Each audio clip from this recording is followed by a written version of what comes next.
1:23, and the RCMP says there's an overwhelming temptation for growers of medical marijuana to supplement their incomes by trafficking the drug. The accusation comes in an RCMP affidavit filed in the Federal Court of Canada. It says police investigations have revealed people selling medical pot for personal gain. Debbie Stultz-Giffin is with Maritimers Unite for Medical Marijuana. She joins us on the phone here this afternoon. Debbie, good afternoon to you. Hi, Rick. How are you doing today? Not too bad, thanks. I'm glad to hear. What did you think about what this RCMP Corporal Shane Holmquist has said in this affidavit filed in the the Federal Court of Canada?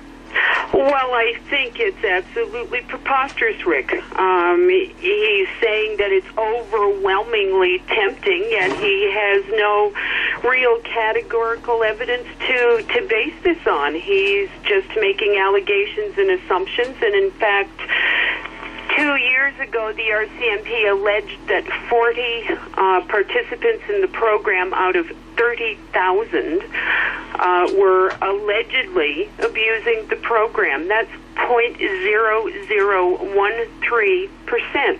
And I was reading online recently about a book that's supposed to be released in BC next month, I believe, and it's called Killer Weed, Marijuana Grow-Ops, Media, and Injustice. And in that, they've discovered through research in BC, a lady by the name of Susan Boyd out of the University of Victoria, who specializes in drug law and drug policy, actually, determined that the RCMP throw around the words like suspected and alleged quite frequently in the media, actually, and oftentimes this isn't confirmed, and the allegations, when it pans out, really prove to be half of what they're saying is true. But I'm reading the quote here from this, again, RCMP Corporal Shane Holmquist, who's the man that filed the affidavit,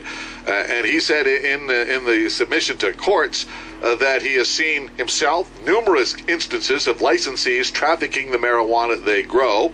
He says in one case, quote, a grower stated one room of marijuana was for medical purposes while the other was a mortgage helper. Well, I'm not denying, Rick, that there may be some abuse in the program. I mean, name me a governmental program that doesn't undergo some level of abuse at some point or another. But what I'm saying is what they're alleging, the level of abuse is so minuscule. To use that as being one of the major underpinning factors to undermine the program and leave approximately now 40,000 Canadians in a position where we don't know what we're going to do, because the majority of us can't afford the prices that they're going to be charging. Yeah, that program takes effect the 1st of April, doesn't it? It's coming up on us awfully quick, and actually Janine Rocher, who's the director of the program, in her affidavit said that Health Canada were concerned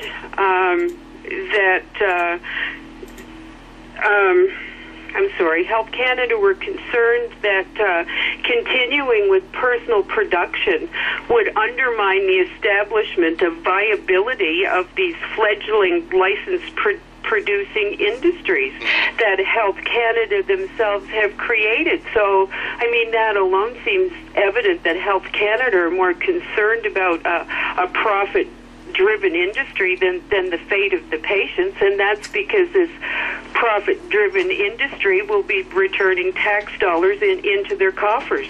Or so they think. Or so they think, right. But bottom line, in regards to this accusation from the police, you just think is part of this ongoing, what's the word I want to use here, to paint the medical marijuana industry in a bad light, basically.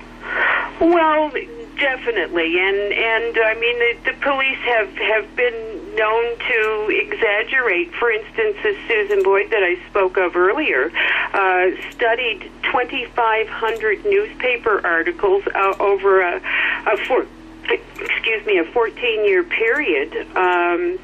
And during that same time period, there were only 115 articles opposing what the government is doing and viewing medical marijuana in a positive light. Yeah. And actually, she also, in collusion with the Globe and Mail, did a Freedom for Information request and discovered that in 8 years of prosecution, that actually only 5% on average of the grows that the RCMP are dealing with actually really equate to organized crime. Well, I do have to stop you there, Debbie, because we're out of time, but I thank you very much for some reaction to this. And again, I think you made your point there that it's just, I read here, 40 cases of license holders selling excess marijuana for profit discovered by the RCMP in 2009, a very small percentage of those who grow their own marijuana for medical purposes. Thanks. Well, and look at the number of RCMP officers who've been charged under the Controlled Drugs and Substance Act that have been members actually of the street crime units, and they're not banning street crime units. In fact, they're putting forth an effort to increase those, I do believe. Indeed. Thanks, Debbie. Appreciate your time. Anytime, Rick. Take care. Bye-bye. Debbie Stultz-Giffin with Maritimers Unite for medical marijuana. Coming up to 1:30.